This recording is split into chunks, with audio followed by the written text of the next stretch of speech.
मुझे शिक्षा जैसे महत्वपूर्ण विषय की मांग संख्या 20, 21 और 22 पर बोलने का अवसर दिया। माननीय सभापति महोदय, जो कुछ भी हमने स्कूलों से सीखा है वो सब कुछ भूल जाने के बावजूद भी जो याद रहता है वही शिक्षा है।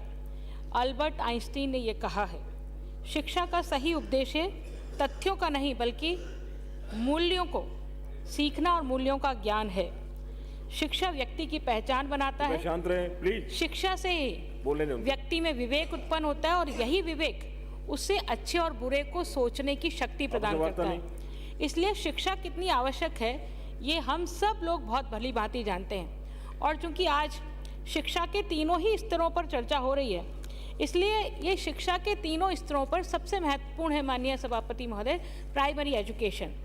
अभी जब मैं प्राइमरी एजुकेशन की बात करती हूँ और कई बार मुख्यमंत्री जी को सुनती हूँ, तो मुख्यमंत्री जी ने 2-3 बार इस बात का उल्लेख किया है कि हमने राइट टू एजुकेशन का बिल यदि कोई लाए तो यूपीए गवर्नमेंट लेके आई, यदि राइट टू फूड का बिल यदि कोई लेके आए तो यूपीए गवर्नमेंट लेके आई, और अब स्वास्थ्य के अधिकार का बिल कोई लेके आएगा तो कांग्रेस नेत सरकार ही लाने वाली है।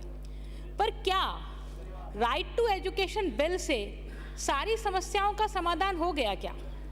माननीय सभापति महोदय, आपके माध्यम से माननीय मंत्री महोदय का ध्यान आकर्षित करना चाहूंगी कि निःशुल्क और अनिवार्य शिक्षा का अधिनियम 2009 के द्वारा शिक्षक छात्र अनुपात में अध्यापकों की उपलब्धता, खेल मैदान, पर्याप्त कक्षा कक्ष, बालक बालिकाओं के लिए पृथक पृथक शौचालय, पुस्तकालय, पेयजल और शारीरिक रूप से अक्षम बालक बालिकाओं के लिए निर्बाध पहुंच आदि सुविधाएं उपलब्ध कराने के साथ साथ इसको लागू करना हमने किस हद तक, कितनी मंशा के साथ में इसको लागू किया है। कानून बना देना बहुत आसान है क्योंकि उसमें सिर्फ नियम बनाने हैं, उसको विधानसभा या लोकसभाओं से पारित कराना है, उसमें कोई पैसा लगने वाला नहीं है, उसमें कोई बजट लगने वाला नहीं है। और इसलिए जिस चीज में पैसा ना लगे वो कानून बना दो, फिर उस कानून की पालना आज 2009 से 2023 चल रहा है। लगभग 13-14 साल व्यतीत होने के बावजूद भी आज इतने सारे माननीय सदस्यों ने शौचालय की बात की, पीने के पानी की बात करी, बिजली की बात की, कक्षों की बात की, खेल के मैदान की बात करी। तो जब हमने कानून बना दिया और 13 साल इस कानून को बनाए हो गए, तो धरातल तल पर हमने क्या दिया है? आज भी हमारे स्कूलों में ड्रॉप आउट की समस्या है। अभी डूंगरपुर से आने वाले मंत्री सदस्य कह रहे थे मिड डे मील की व्यवस्था की है सरकार ने, मिड डे मील होने के बावजूद भी ड्रॉप आउट क्यों है? माननीय मुख्यमंत्री जी ने दूध की योजना को 4 साल बंद रखने के बाद में अब पुनः चालू कर दिया है। पर 4 साल बंद क्यों किया पहले तो, और अब पुनः चालू किया है, तो ये करप्शन मुक्त कैसे हो सकता है? क्योंकि शिक्षा में माननीय मंत्री महोदय आप बहुत विद्वान हैं, आपने प्रशासनिक दृष्टि से आप बहुत सिद्धहस्त हैं, लेकिन उसके बावजूद भी कभी आपने अपने स्कूली एजुकेशन में शिक्षा में करप्शन नहीं देखा होगा, लेकिन अब शिक्षा में भी करप्शन आ गया है। क्या ये पाउच वाला पाउडर से करप्शन नहीं होगा क्या? मेरा निवेदन है, मेरा सुझाव है आपको कि जो व्यवस्था माननीय वसुंधरा जी ने प्रारंभ की थी कि सहकारी दुग्ध समितियों से वहीं गांव से ही दूध खरीदते थे, गर्म करके बच्चों को पिलाते थे, उसमें करप्शन नहीं होता था। ये पाउच निश्चित रूप से करप्शन का कारण बनेंगे, आधे बच्चों को बटेंगे और आधे की बंदर बांट होगी।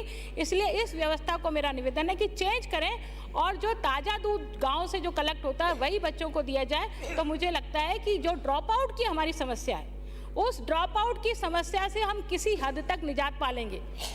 दोपहर भोजन की व्यवस्था तो इसी कारण से हुई थी ना कि बच्चों में नामांकन तो हो जाता है लेकिन बीच में बच्चे स्कूल छोड़ के चले जाते हैं। माननीय सभापति महोदय, बालिकाओं का स्कूल छोड़ने का क्या कारण है? हम बालिका शिक्षा पर जोर दे रहे हैं। इस मानव की आधी आबादी जो महिलाएं हैं, यदि उसको शिक्षित नहीं किया तो आपका समाज पिछड़ा का पिछड़ा रह जाएगा। इसलिए इस आधी आबादी को शिक्षित करने के लिए स्कूली एजुकेशन तो बहुत जरूरी है। अब वो स्कूली एजुकेशन कैसे मिले? वो स्कूल जाए तो उसको शौचालय नहीं है, शौचालय है तो उसमें पानी नहीं है, अब पानी नहीं है तो उस शौचालय का उपयोग वो कर ही नहीं सकती। स्कूल जाने में विशेष दिनों में उसको शर्म आती, स्कूल नहीं जाती। यदि 3-4 दिन, 1 सप्ताह स्कूल नहीं गई तो ये समझ लो कि 15 दिन तक वो स्कूल नहीं जाएगी। स्कूलों में जो बलात्कार की घटनाएं हो रही हैं, आप देखिएगा, मैं उदाहरण से आपको बताना चाहती हूँ कि स्कूल की बलात्कार की घटनाएं 3 साल में राज्य के विभिन्न जिलों में स्कूलों में बालिका के साथ जो घटनाएं हुई हैं उसके 133 मामले पंजीबद्ध हुए हैं माननीय सभापति महोदय, 133। अब ऐसे में वो बालिका स्कूल कैसे जाए, कैसे माँ बाप तैयार हो कि उन हैवानों के भरोसे उन बालिकाओं को छोड़ दिया जाए। इसलिए जो सदन में मांग उठी है कि आप ऐसे केसेस में जो कर्मचारी है, जो बदमाश है, जिसने अपराध किया है, उसको तुरंत बर्खास्त करें, उसको सस्पेंड करने के बाद नौकरी से उसको बर्खास्त करें, तो मुझे लगता है कि हम बालिका शिक्षा को आश्वस्त कर पाएंगे उनके माता पिता को कि नहीं, आपको शिक्षा के लिए सरकार कटिबद्ध है और सरकार ने इसलिए आपको ये उपाय किए हैं। माननीय सभापति महोदय, आप देखिए, निःशुल्क और अनिवार्य शिक्षा का कानून लागू है। अभी माननीय बहुत सारे सदस्यों ने यह बात कही कि इन स्कूलों में जाता कौन है। जो डूंगरपुर से आने वाले माननीय सदस्य, उन्होंने कहा कि बीजेपी की सरकार तो SC/ST विरोधी है और इस कारण से उन्होंने नहीं किया। आप तो माननीय सभापति महोदय, आप तो 2003 में भी सरकार में थे, आप इस सदन में बैठे थे और उस समय वसुंधरा जी ने जो शिक्षा के क्षेत्र में कामकाज किया वो हम सबको मालूम है। मैंने अनेकों बार, हमारे जो नेता प्रतिपक्ष हुआ करते थे गुलाब जी भी साहब, वो अब महामहिम हो गए हैं, उनको मैंने अनेकों बार सुना है। 50 के दशक में हमारे देश में गणतंत्र लागू हुआ और चुनाव होने प्रारंभ हुए। 90 के दशक तक हमारे राजस्थान में प्राइमरी एजुकेशन के लिए प्राथमिक शिक्षा के केंद्र नहीं थे पंचायतों पर, ग्राम पंचायतों पर, और वो ग्राम पंचायतों पर पहली बार कोई प्राथमिक शिक्षा का स्कूल किसी सरकार में प्रारंभ हुआ तो वो मुख्यमंत्री भैरव सिंह शेखावत जी की सरकार में प्रारंभ हुआ। क्या ये 4 दशक, जिसको 40 साल हम कह सकते हैं, 40 सालों में कांग्रेस ने इस बात को नहीं आंका क्या कि शिक्षा की साक्षरता को बढ़ाने के लिए, शिक्षा को बढ़ाने के लिए हमें स्कूल ग्राम पंचायत स्तर पर प्राथमिक स्कूल खोलने चाहिए। पर हम, जो लोग इतिहास नहीं समझते, जो इतिहास नहीं पढ़ते, वो अपनी जड़ों से कट जाते हैं, वो समाज को ठीक ढंग से समझ नहीं सकते, हमारा विकास की दिशा किस ओर जानी चाहिए ये नहीं समझ सकते। इसलिए आज जब ग्लोबलाइजेशन का युग है तभी हम स्कूली एजुकेशन पर बात कर रहे हैं कि हमारी स्कूली एजुकेशन ठीक नहीं है, हमारे स्कूल एजुकेशन में शिक्षक नहीं है, और शिक्षक नहीं है तो ऐसी स्कूली एजुकेशन किस काम की जहां हम शिक्षक नहीं दे रहे, स्टाफिंग पैटर्न से हम शिक्षकों को नहीं लगा रहे हैं। आप यूनिफॉर्म की बात करिए, टीचर, मैं इन कॉमन विषयों को पर बात नहीं करूंगी माननीय सभापति महोदय, मैं टीचर ट्रेनिंग के बारे में निवेदन करना चाहूँगी। माननीय सभापति महोदय, हमारे यहाँ शिक्षा से जुड़े हुए लोग एक मशीन के साथ काम नहीं करते हैं, वो एक इंसान से डीलिंग करते हैं, ह्यूमन बीइंग से डीलिंग करते हैं वो। इसलिए बीएड करने के तुरंत बाद अच्छे मार्क्स लेकर के कोई आ जाए और शिक्षक बन जाए, ये गारंटी नहीं होती कि अच्छा शिक्षक बन जाए। अच्छा शिक्षक रिटर्न एग्जाम से नहीं बन सकता। अच्छा शिक्षक बन सकता है कि उनका कन्वर्सेशन कैसा है, उसकी बातें बच्चों को कितनी गले उतर रही है, इससे वो अच्छा शिक्षक बन सकता है। तो क्या हम स्कूली ट्रेनिंग, जिन बच्चों को, जिन शिक्षकों को, जिन कर्मचारियों को हमने स्कूल में लगाया है, क्या हमने उसके विशेष प्रोग्राम बनाए हैं क्या ट्रेनिंग के? क्या उन कन्वर्सेशन को हम तय कर पाए हैं कि बच्चों के साथ उनका कन्वर्सेशन कैसा होना चाहिए? हम सब सिर्फ मूलभूत सुविधाओं की ही बात कर रहे हैं कि मूलभूत सुविधाएं होनी चाहिए। और जो माननीय शाहपुरा से आने वाले माननीय सदस्य ने कहा, मुझे उनका सुझाव अच्छा लगा है, इसलिए उसको स्वीकार करते हुए माननीय मंत्री महोदय आपको निवेदन करना चाहूँगी, खेल मंत्री महोदय ने जो स्कीम लेकर के आए मैचिंग ग्रांट की, कि यदि विधायक अपना कोष दे और सरकार उतना मैचिंग ग्रांट बना करके जिला स्तर पर स्टेडियम निर्माण करे, तो यदि ये मैचिंग ग्रांट आप शिक्षा विभाग में आपके मंत्रालय में लेके आ जाएंगे तो मुझे लगता है कि 100% या 200 MLA बैठे हैं, कोई भी इस योजना को छोड़ेगा नहीं, क्योंकि सब लोग अपने विधायक कोष से स्कूल की बिल्डिंग बनाते हैं, खेल मैदान की बाउंड्री वॉल बनाते हैं। माननीय सभापति महोदय, मेरे यहाँ पर एक स्कूल है नगरा भजनगंज, उस नगरा भजनगंज जब वो प्राथमिक था माननीय सभापति महोदय, प्राथमिक से वो अपर प्राइमरी हो गया, अपर प्राइमरी से माध्यमिक हो गया, माध्यमिक से वो उच्च माध्यमिक हो गया, और वो आज भी किराए के भवन में 4 कमरों में चल रहा है उच्च माध्यमिक विद्यालय, किराए के भवन में। उसके लिए भवन की कोई व्यवस्था नहीं है। आर्ट्स के नाम से 2 सब्जेक्ट्स वहाँ चल रहे हैं और तीसरा कोई सब्जेक्ट है ही नहीं। तो ऐसी स्थिति में बालिका शिक्षा की बात हम कैसे करें? एक स्कूल मेरा पीपल का कुआं धोलाबाटा, उस पीपल का कुआं हाई सेकेंडरी स्कूल है, वो भी किराए के भवन में चल रहा है। इस बारिश में इतना जर्जर हो गया कि शिक्षा विभाग को दूसरी जगह शिफ्ट करना पड़ा, तो अभिभावक आ गए कि भाई आप इसको शिफ्ट नहीं कर सकते क्योंकि हमारे बच्चे इतनी दूर नहीं जाएंगे। और समाज के सहयोग से, दान दाताओं से मैंने स्वयं उस भवन की रिपेयर कराई 11 लाख रुपया लगा करके। मैंने सभापति महोदय, इसलिए मंत्री महोदय का आग्रह करना चाहूंगी कि चिन्हित करें, एक पॉलिसी बनाए मंत्री महोदय कि जो भी राजस्थान में उच्च माध्यमिक विद्यालय कम से कम जो किराए के भवनों में चल रहे हैं, उन उच्च माध्यमिक विद्यालयों को हम भूखंड आवंटन करेंगे और विधायक, वहां का स्थानीय विधायक उसका भवन निर्माण का काम करेगा। तो मुझे लगता है कि विधायक भी सहयोग करेंगे और सरकार भी सहयोग करे तो हम इनकी भौतिक सुविधाओं का अच्छे से ध्यान रख पाएंगे। इसके अतिरिक्त माननीय सभापति महोदय, मैं विषय विशेषज्ञों की बात करती हूँ। हमने यदि विज्ञान विषय किसी विद्यालय में खोला है तो उसमें लैब ही नहीं है, अब बिना लैब को वो विज्ञान विषय चलेगा कैसे? यदि कृषि विषय हमने किसी में खोला है तो कृषि विषय के लिए हमको कोई पढ़ाने के लिए कोई साधन ही नहीं है, कहीं खेत ही नहीं है, कहीं जगह ही नहीं है। ऐसी स्थिति में हम कृषि विषय कैसे पढ़ाएंगे?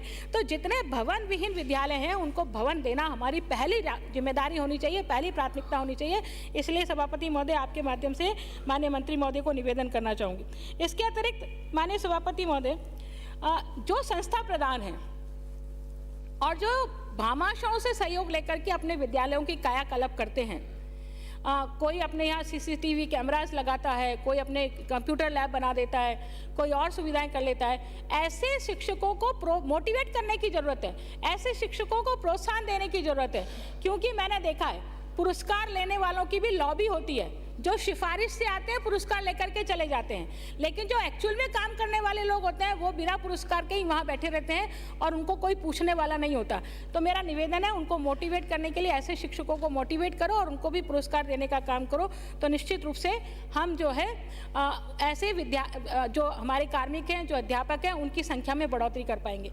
एक जो टेक्निकल प्रॉब्लम होती है माननीय सभापति महोदय, सर्व शिक्षा अभियान, सर्व शिक्षा अभियान पे माननीय मंत्री महोदय, जो भी भवन बनते हैं वो सारे के सारे भवन प्लिंथ लेवल पर बनते हैं। यदि स्कूल का भवन खड्डे में है तो वो खड्डे में ही उसका प्लिंथ नहीं बढ़ाते हैं और खड्डे में ही उसके क्लासरूम को बना देते हैं। बारिश में वो कमरे भर जाते हैं, बरामदा पानी से भर जाता है। ये सर्व शिक्षा अभियान के नॉर्म्स की बहुत बड़ी समस्या है। इसलिए मैं इस मामले में सुझाव देना चाहूँगी कि यदि कहीं आप सर्व शिक्षा अभियान से कोई भवन स्वीकृत करते हैं तो यदि वो खड्डे में नीचे है तो उसके समाधान के लिए आप वहाँ के विधायक को रिक्वेस्ट कर ले, वो अपना फंड नीचे दे देगा तो उसके ऊपर आप बिल्डिंग बना दें, ताकि बिल्डिंग तो कम से कम नीचे अगर से भर्ती हो जाएगी तो वो प्लिंथ लेवल में आने में उसको 20-25 साल लगेंगे।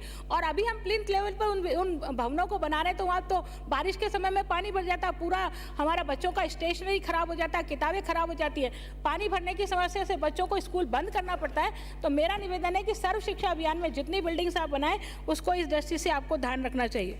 इसके अतिरिक्त माननीय सभापति महोदय, मैं मेरे विधानसभा क्षेत्र की कुछ डिमांड कर देती हूँ, फिर हायर एजुकेशन के विषय में बात करूंगी। माननीय सभापति महोदय, राजा कोठी उच्च माध्यमिक विद्यालय गुलाबबाड़ी, ये गुलाबबाड़ी माननीय सभापति महोदय, इस राजा कोठी विद्यालय में बॉयज स्कूल चलता था और गर्ल्स स्कूल दूसरे विद्यालय में चल रहा था। जब वसुंधरा जी की सरकार थी मैंने दोनों भवनों को एक्सचेंज कर लिया, क्योंकि बॉयज़ जो हैं वो प्राइवेट स्कूल में ही जाते हैं। हमारे शहर में तो यही परंपरा है, माँ बाप सोचते हैं कि लड़का तो मेरा निजी विद्यालय में पढ़े क्योंकि वहाँ अच्छी पढ़ाई होती है, और लड़की उनको लगता है बोझ है इसलिए इसको सरकारी में डाल दो। तो ऐसा होता था कि सरकारी स्कूल तो कम छोटी बिल्डिंग में चलता था लड़कियों का, और लड़कों का स्कूल बड़ी बिल्डिंग में चलता था। लड़कों के लिए जो स्कूल था वो पूरी की तरह से खाली रहता था, लड़कियों के लिए जो छोटा भवन वाला स्कूल था वो बिल्कुल खचाखच भरा रहता था, उसमें जगह ही नहीं होती थी कि बच्चों को बैठा सके। मैंने दोनों बिल्डिंग्स को एक्सचेंज करा दिया, लड़कों की मैं लड़कियों को कर दिया, लड़कियों की मैं लड़कों को कर दिया, और डायरेक्टर साहब से निवेदन करा, उन्होंने इसको अनुमति दे दी। उसके बाद माननीय सभापति महोदय, इस विद्यालय में लड़कियों का नामांकन 2000 हो गया इस विद्यालय में। इसकी बाउंड्री वॉल भी हमने बनवाई, इसमें खेल मैदान भी बनवाया, लेकिन इसमें जो साइंस विषय है वो साइंस विषय स्ववित्त पोषण योजना के तहत चल रहा है। तो मेरा निवेदन है माननीय सभापति महोदय कि इस साइंस विषय को स्वयं वित्त पोषण के से निकाल के नियमित राज्य सरकार के वित्त पोषण से किया जाए ताकि बालिकाओं को इसका लाभ मिल सके। इसी के साथ माननीय सभापति महोदय, मेरा जो विद्यालय गाँव का विद्यालय राजकीय उच्च माध्यमिक विद्यालय माखूपुरा, राजकीय उच्च माध्यमिक विद्यालय गुलाबबाड़ी में कृषि संकाय और कल्याणीपुरा, भजनगंज, पहाड़गंज में विज्ञान संकाय और इसके साथ ही आदर्श नगर स्कूल में जो कला संकाय है, उस कला संकाय में चित्रकला और संगीत कला के विषयों को यदि जोड़ दिया जाता है तो मेरे शहर की बालिकाओं को, सभी मेरे शहर की बालिकाएं इन विषयों के लिए सेंटर गर्ल्स स्कूल जाती है और उस सेंटर गर्ल्स स्कूल में नामांकन 2,500-3 हज़ार से भी अधिक है। एक एक क्लास में 200-200 बच्चियां हैं। तो यदि ये विषय यहाँ खुल जाते हैं तो मुझे लगता है कि शहर की में जाना नहीं पड़ेगा बालिकाओं को और इन्हीं विद्यालयों में बालिकाएं एडमिशन ले लेगी। इसके अतिरिक्त माननीय सभापति महोदय, मैं आपके माध्यम से निवेदन करना चाहूँगी कि जो अंग्रेजी माध्यम के माध्यमिक विद्यालय हैं, अभी सभी ने इस बात की चर्चा की, मैं निवेदन करना चाहूँगी कि जो विवेकानंद मॉडल विद्यालय हैं, उन विवेकानंद मॉडल विद्यालयों में यदि कक्षा 1 से शिक्षा की व्यवस्था हो जाती है, पढ़ाई प्रारंभ हो जाती है 1 से 5वीं तक, तो हमारी जो अंग्रेजी की मांग है उस अंग्रेजी की मांग को भी पूरा किया जा सकता है। और विवेकानंद मॉडल स्कूल चूंकि 6 से 12वीं तक ऑलरेडी इंग्लिश में चलते हैं तो उससे बच्चों को सुविधा होगी। हमारे यहाँ तो कोई अंग्रेजी माध्यमिक विद्यालय परिवर्तित किया नहीं है आपने, एक भी। मेरी पूरी विधानसभा में लगभग 20 से 25 हाई सेकेंडरी स्कूल है, लेकिन एक को भी अंग्रेजी माध्यम में आपने परिवर्तित नहीं किया है। तो इसलिए ये आपको जानकारी रहे। कुछ लोग कह रहे थे हमने 100 मटो कर दिया, अंग्रेजी माध्यम कर दिया, ये कर दिया, वो कर दिया, पर मेरी विधानसभा में एक भी विद्यालय नहीं है, और हो तो आप बता दीजिए, मैं आपको जवाब देने के लिए तैयार हूँ। इसके अतिरिक्त माननीय सभापति महोदय, FSG स्कीम के तहत विद्यालयों को जो ग्रांट मिलती है, उस ग्रांट में आपने सत्र के एंड में वो ग्रांट देना, 4 सालों का यदि हम एवरेज देखें तो ये ग्रांट सत्र के एंड में मिली है। इसलिए ये ग्रांट को हम यदि सत्र के प्रारंभ में दे दें तो जो प्रधानाध्यापक हैं वो प्रधानाध्यापक इधर से मांग उधर से मांग, विकास कोष से निकाल पैसा, इससे बच पाएंगे। और इसी के अतिरिक्त माननीय सभापति महोदय, अभी चर्चा होती वार्षिकोत्सव की, कि सभी विद्यालयों में वार्षिकोत्सव के ऑर्डर दिए गए हैं। निश्चित रूप से अच्छी बात है, ये पहले भी होते आई है, वार्षिकोत्सव पहले भी मनते आए हैं सरकारी विद्यालयों में। आप सरकारी विद्यालयों में वार्षिकोत्सव के लिए 5,000 रुपये की राशि आप स्वीकृत करते हैं, जो मुझे लगता है ये ऊंट के मुंह में जीरे के बराबर है। 5,000 में माननीय सभापति महोदय पुरस्कार भी नहीं आते हैं। कई विद्यालय हमारे पास आते हैं कि बहन जी, मैडम आप हमारे पुरस्कारों की व्यवस्था करवा दो तो हम बच्चों को पुरस्कार दे देंगे, और हम भामाशाहों से इधर उधर करके उन पुरस्कारों की व्यवस्था कराते हैं। इसलिए निवेदन है कि इसको आप 5,000 से कम 20-25 हज़ार रुपये होना चाहिए, क्योंकि पुरस्कार कम से कम छोटा छोटा मोमेंटो भी आता है ना, वो 100 रुपये से कम नहीं आता है। और यदि पूरे स्कूल के विद्यार्थियों को आपको पुरस्कार देना है तो 5,000 तो पुरस्कार ही पुरस्कार में चले जाता है। इसलिए आपको सुझाव है। एक माननीय सभापति महोदय, विद्यालयों को जो शनिवार को बाल सभा के नाम पर आपने कहा है कि विद्यालयों के बाहर सार्वजनिक स्थानों पर बाल सभाएं होंगी, ये बाल सभाओं के लिए भी खर्चा होता है और कोई ग्राम पंचायत स्कूलों को सहयोग नहीं करती, क्योंकि हर शनिवार को करना माननीय सभापति महोदय, साल में एक बार वार्षिकोत्सव होता है तो चलो कोई सहयोग कर देता है, लेकिन ये बाल सभाएं तो हर शनिवार को होनी है। तो हर शनिवार में कोई पंचायत समिति, कोई ग्राम पंचायत इसमें सहयोग नहीं करती है। इसलिए इसको आप बदल करके, यदि इसको, क्योंकि अभी कुछ माननीय सदस्य कह रहे थे कि स्कूल के वर्किंग आवर्स कम हो गए, वर्किंग आवर्स कम होने में यह शनिवार वाला डे भी हमारा एक बहुत बड़ा कारण है। और दूसरा कारण हमारा बना है कि बच्चे जो हैं वो छुट्टियों के कारण से, बाकी के कारण से उनके वर्किंग आवर्स कम हो गया, कभी एग्जाम के कारण से छुट्टी है, कभी और किसी कारण से छुट्टी है। तो ऐसी स्थिति में हम बच्चों को यदि अधिक वर्किंग आवर्स नहीं देंगे, उनके कालांश अधिक नहीं बढ़ाएंगे, तो उनका पाठ्यक्रम पूरा नहीं होगा, और यदि पाठ्यक्रम पूरा नहीं होगा तो हम उस लेवल की शिक्षा वो प्राप्त कर पाएगा, ये संभव नहीं है। इसी के साथ माननीय सभापति महोदय, RTI, अभी मैं शिक्षा के अधिकार की बात कर ही रही थी। RTI में आपने पहले तो कहा कि नर्सरी क्लास से RTI के बच्चों को लिया जाएगा, फिर आपने पिछले साल कह दिया कि पहली क्लास से RTI के बच्चों को दाखिला करेंगे। कुछ लोग कोर्ट चले गए और कोर्ट ने सरकार को ऑर्डर किया कि आप प्रारंभिक कक्षाओं में RTI की क्लासेस में एडमिशन करेंगे। आपने आनंद फानन में RTI के फॉर्म निकाल दिए, और RTI के फॉर्म निकाल के आपने नर्सरी में, LKG में, HKG में और फर्स्ट में आपने RT के फॉर्म्स को आपने निकाल दिया और लोगों ने भर भी दिया। अब माननीय सभापति महोदय, आपको 25% कोटे में ही आप भर सकते हैं, और आपने ये और कह दिया RT में कि ये पैसा जो है सरकार पुनर्भरण नहीं करेगी। इस लाइन का हवाला लेकर के सारे स्कूल कोर्ट चले गए और कोर्ट ने मान्य शायद ये डिसाइड कर दिया, मैं शायद सही हूँ तो, कि आप जो है आरटीआई में ये आपको या तो पुनर्भरण देना पड़ेगा, यदि आप पुनर्भरण नहीं देते हैं तो आपको बच्चों को एडमिशन नहीं मिलेगा।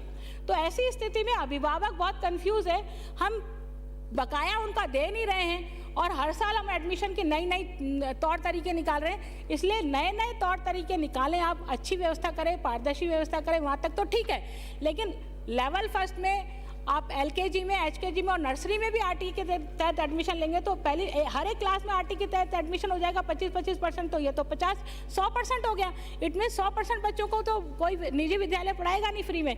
इसलिए मेरा निवेदन है कि इस व्यवस्था को बदलना चाहिए। इसके साथ ही माननीय सभापति महोदय, चुनाव, ये देखिए आप शिक्षा में लैपटॉप योजना, स्कूटी और साइकिल की अभी बात करी, स्कूटी की अभी बात करी, लेकिन हम कब ये बांटते हैं? जब शिक्षा का सत्र पूरा हो जाता है। अभी गार्गी पुरस्कारों के बारे में जब हमने प्रश्न लगाया तब गार्गी पुरस्कार के आवेदन मांगे गए, बच्चियां स्कूल छोड़ के चली गई, बच्चों को टेलीफोन कर करके उनके आवेदन पत्र भरवाने पड़े। तो ये जितनी भी योजनाएं हैं, उन योजनाओं को आप टाइमली यदि फॉर्म भराएंगे, आवेदन मांगेंगे, तो बच्चे स्कूल में रहेंगे और उनको ये सुविधा पूर्वक वो इन लाभों को ले पाएंगे। इसी प्रकार माननीय सभापति महोदय, अब मैं निवेदन करना चाहूँगी,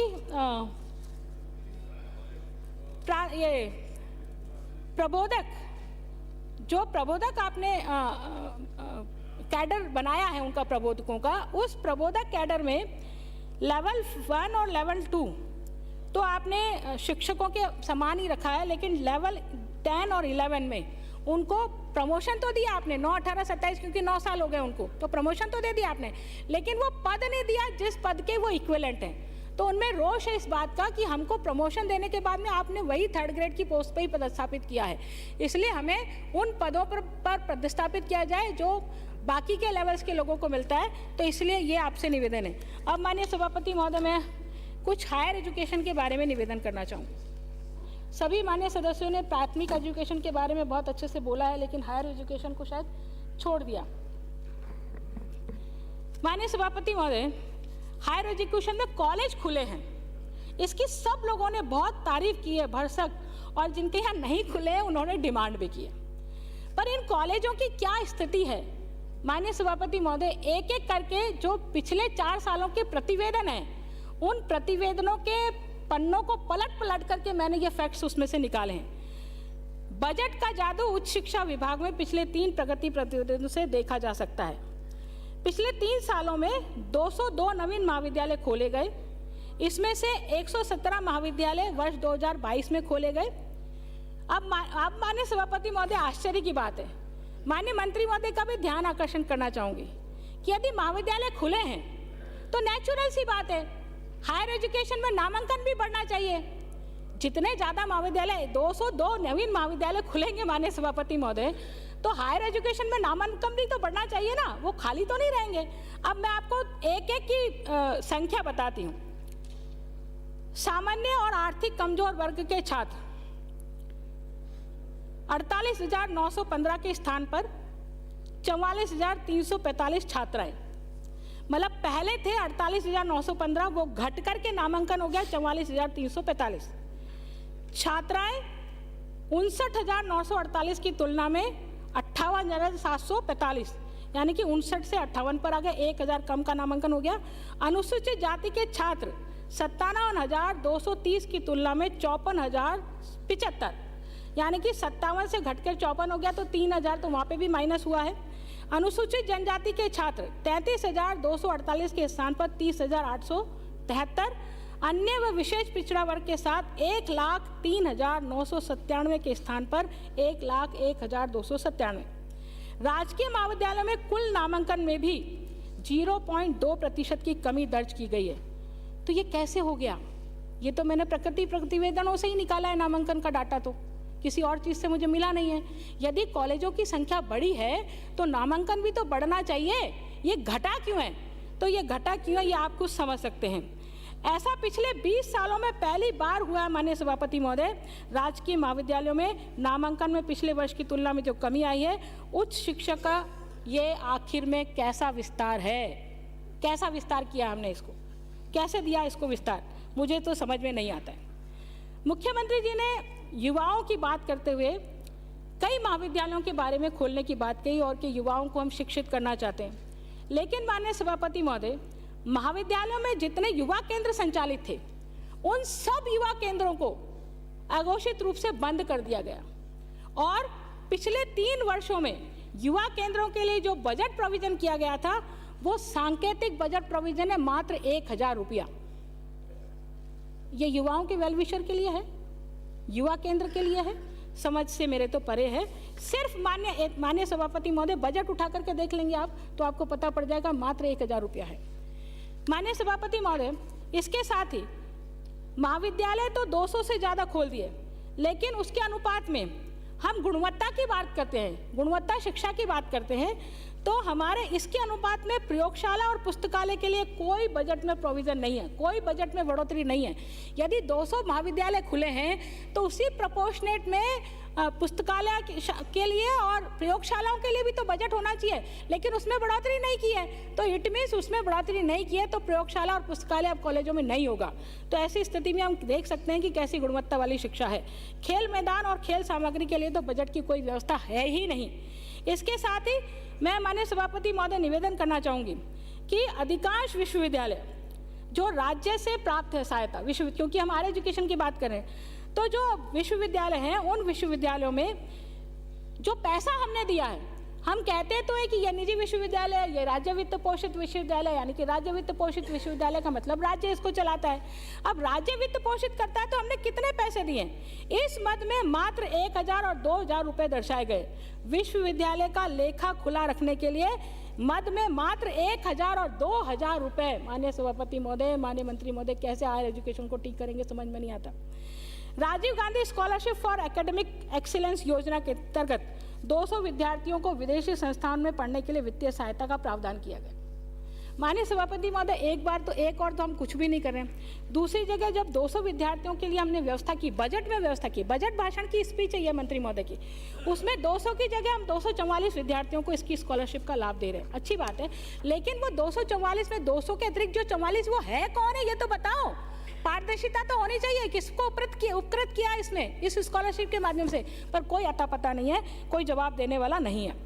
इसी प्रकार माननीय सभापति महोदय, मैं देखती हूँ तो महिला योग्यता छात्रवृत्ति, स्वतंत्रता सेनानियों के बच्चों को दे छात्रवृत्ति, मृतक राज्य कर्मचारियों के बच्चों को दे छात्रवृत्ति और पूर्व सैनिकों की प्रतिभावान बेटियों को दे छात्रवृत्ति, कारगिल शहीदों के आश्रितों को छात्रवृत्ति, शोध छात्रवृत्ति, ललित कला छात्रवृत्ति, ये सब छात्रवृत्तियों के लिए यदि प्रोविजन किया है तो वो सिर्फ 1 लाख रुपया प्रोविजन किया। क्या ये सब छात्रवृत्तियाँ 1 लाख रुपये में पूरी हो जाएंगी, दे दी जाएंगी? जब माननीय मुख्यमंत्री जी बजट पढ़ते हैं तो हम बहुत थपथपाते हैं और बहुत अच्छे से महसूस होता है कि शिक्षा में आमूल परिवर्तन हो जाएगा। स्कॉलरशिप मिलेगी तो बच्चे किसी तरह से ये स्कॉलरशिप लेने के लिए मेहनत करेंगे, लेकिन जब पता पड़ता है कि सिर्फ 1 लाख रुपया का प्रोविजन है तो कैसे इसको पार लगाएंगे, समझ से परे है। इसी प्रकार माननीय सभापति महोदय, मैं यदि प्रगति प्रतिवेदन हायर एजुकेशन का 2020-21, 21-22 और 22-23 का पढ़ती हूँ तो आप देखिए एक एक जगह में देखती हूँ कि दिल्ली विश्वविद्यालय के साथ विद्या विस्तार योजना के संबंध में MOU को पिछले साल दर्शाया गया था, जो इस साल भी दर्शाया गया है। माननीय सभापति महोदय, आपके माध्यम से माननीय मंत्री महोदय को कहना चाहूँगी कि ये तीनों सालों के प्रगति प्रतिवेदन उठाएं और उन अधिकारियों को बुला करके लपकाएं जिन्होंने एक बिंदु भी चेंज नहीं किया है, एक बिंदु भी। आप देखिए, मतलब यही उल्लेख 2021 में, यही 21-22 में, यही 22-23 में, तो क्या प्रगति प्रतिवेदन है ये? हम करेंगे नहीं और उसी को बार बार दूसरों को बेवकूफ बनाने के लिए रिपीट करते जाएंगे। इसी प्रकार माननीय सभापति महोदय, वार्षिक प्रतिवेदन में वर्ष की महत्वपूर्ण उपलब्धियां चैप्टर को देखें तो कई उपलब्धियों को हर वर्ष एज इट इज कॉपी किया गया है, जो ऐसा लगता है कि जैसे मुख्यमंत्री जी ने पुराना बजट पढ़ दिया था ना, मुझे लगता है कि ये उसी की कॉपी है कि मुख्यमंत्री जी पुराना बजट पढ़ सकते हैं तो हम पुराना प्रतिवेदन क्यों नहीं रिपीट कर सकते। ये उसी से मोटिवेट होकर के किया जा रहा है। माननीय सभापति महोदय, 40 राजकीय महाविद्यालयों में से 27 राजकीय महाविद्यालयों में पुस्तकालय का कंप्यूटरीकरण किया जा चुका है। शेष 13 का कार्य प्रगति पर है। ये 2020 में भी यही लिखा था, 2021-22 में भी यही लिखा कि 40 राजकीय महाविद्यालयों का में से 27 का महाविद्यालयों को पुस्तकालय और का कंप्यूटरीकरण किया जा चुका है। शेष 13 पर कार्य प्रकृति पर है। बिना एक शब्द बदले यही बात 21-22 में कही गई और यही बात 22-23 में भी एज इट इज रिपीट की गई। माननीय सभापति महोदय, आप देखिए, आप ये 2-4-3 उदाहरण हैं जो मैं आपको बताना चाह रही हूँ। वर्ष 2020-21 की रिपोर्ट में लिखा है, मुख्यमंत्री जी की बजट घोषणा 20-21 की अनुपालना में समस्त राजकीय महाविद्यालयों में वाईफाई की सुविधा उपलब्ध कराने के क्रम में अब तक लगभग 49 राजकीय महाविद्यालयों में सुविधा उपलब्ध कराई जा चुकी है। 20-21 में ये लिखा है मंत्री महोदय। और फिर आगे आप देखिए, बिना एक भी शब्द बदले यही वाक्य 21-22 में भी लिखा है, यही लिखा 49 राजकीय महाविद्यालय, यही वाक्य लिखा है। फिर आगे पढ़िए, 22-23 की रिपोर्ट में इनकी संख्या 49 से बढ़कर के 11 हो गई, यानी कि 2 साल तो एक ही 49 ही रिपीट हुआ। फिर ये 2022-23 में 11 इन्होंने और बढ़ा दी, 11 बढ़ाकर यदि 49 में 11 का जोड़ दिया जाए तो 60 होगी। तो ऐसे 270, 400, 300 विद्यालयों में आप सिर्फ 60 महाविद्यालयों में यदि ये वाईफाई करेंगे तो ये कितना डीपली स्टडी करना पड़ता है। इसको एक बार 3-4 साल के बजट और वो निकाल लीजिए आप, प्रगति प्रतिवेदन, और एक को पढ़ते जाइए, बैठा दीजिए और बताइए, ये अधिकारियों से पूछिए भी ये क्या कर रहे हो, तो मजाक बना रखा है क्या इस प्रदेश को, या कोई जानता नहीं है, कोई पढ़ेगा नहीं। समाप्त करें। माननीय सभापति महोदय, समाप्त करें तो मेरा तो विषय ही पूरा नहीं हुआ, आपके लिए समाप्त करें। माननीय सभापति महोदय, मैं एक विशेष निवेदन करना चाहती हूँ। मैंने एक पन्ना तो नीचे रख दिया बिना बोले। स्थायी नियुक्ति के स्थान पर संविदा पर नियुक्ति करने का प्रावधान आपने किया है और जो नए कॉलेज खोले उसको सोसाइटी द्वारा संचालित किए जाने की आपने बात कही है। माननीय सभापति महोदय, मैं अपने व्यक्तिगत एक्सपीरियंस से बता रही हूँ कि जो इसके पहले जो इंजीनियरिंग कॉलेज राजस्थान में खुले थे वो भी सोसाइटी के अधीन खुले थे और वो सोसाइटी के अधीन खुलने पर उनका प्रतिफल ये रहा आज कि वो कॉलेज बंद होने की कगार पर है। कोई उसमें एडमिशन लेने को तैयार नहीं है क्योंकि फुल फीस भरनी पड़ेगी। तो ऐसी स्थिति में जो सोसाइटी के तहत महाविद्यालय खुल रहे हैं उनके लिए मैं निवेदन करना चाहूँगी कि इससे शिक्षा की गुणवत्ता का ह्रास होगा। जो आपने नॉर्म्स लगाए हैं कि यूजीसी के नॉर्म्स के अकॉर्डिंग आप जो है शिक्षकों को इसमें संविदा पर लेंगे, लेकिन आपने ये बात नहीं कही कि यूजीसी के नॉर्म्स के अकॉर्डिंग ही आप उनको वेतन भत्ते देंगे। आप योग्यता की तो तुलना यूजीसी के नियमों से कर रहे हो, लेकिन जो मानदेय आप दे रहे हो, जो पैसा आप उसको दे रहे हो, वो यूजीसी के नियमों से गवर्न क्यों नहीं कर रहे हो भाई? उसको भी यूजीसी के नियमों से दो ना, ताकि वो भी पूरे समर्पण भाव से विद्यार्थियों के लिए शिक्षा दे। परंतु आप ऐसा नहीं करने वाले हैं, सिर्फ आप बड़ाई के लिए, ताकि हमारा विधायक जो है हमारे लिए थपथपाए कि हमने जो है खूब सारे महाविद्यालय खोल दिए। माननीय सभापति महोदय, मैं आपसे निवेदन करना चाहूँगी, हमारे आप चूँकि मेरे को रोक देंगे इसलिए विद्यालयों की स्थिति के बारे में विश्वविद्यालयों की स्थिति के बारे में निवेदन करना चाहूँगी। विश्वविद्यालयों तो मात्र परीक्षा आयोजित करने या डिग्री बांटने की संस्थाएं मात्र रह गई हैं। उच्च शिक्षा विभाग के प्रकृति प्रतिवेदन में यदि मैं बात करूँ तो शोध गुणवत्ता, शिक्षा और राष्ट्रीय स्तर के संस्थान बनाने जैसी कोई बात इन विश्वविद्यालयों में दिखाई नहीं दे रही है। इसके अतिरिक्त माननीय सभापति महोदय, आप देखिए, आपने ये बात कही थी कि हम जो है उच्च शिक्षा विभाग प्रतिवेदन में आप ये कहते हैं कि हम भावी योजना लेके आएंगे। हम राजस्थान विश्वविद्यालय में इंदिरा गांधी जैसी छोटी सी योजना, इंदिरा गांधी रसोई योजना को चलाएंगे, लेकिन आपने राजस्थान विश्वविद्यालय में ये इंदिरा गांधी रसोई योजना नहीं चलाई। भावी योजनाओं में आपका ये योजना भी थी, लेकिन आपने प्रारंभ नहीं करी। जयनारायण विश्वविद्यालय में भी यही हाल है। मोहनलाल सुखाड़िया विश्वविद्यालय की बात करूँ तो उसका भी यही हाल है। और सबसे बड़ी बात माननीय सभापति महोदय, जिस शहर से मैं आती हूँ, महर्षि दयानंद सरस्वती विश्वविद्यालय से संबद्ध जो कॉलेज हैं, आप देखिए, सामान्य शिक्षा के महाविद्यालयों की संख्या 315 लिखी हुई है प्रगति प्रतिवेदन में, लेकिन यदि इसका पृष्ठ संख्या 65 में उठाती हूँ तो 275 इससे संबद्ध महाविद्यालयों की संख्या लिखी हुई है। तो मुझे यकीन नहीं होता कि किस बात को हम कह रहे हैं। हाँ, मैं बस लास्ट राज्य के विश्वविद्यालयों की बात करते हुए मैं निवेदन करूंगी, बस लास्ट माननीय सभापति, लास्ट 2 पेपर और है वो लास्ट।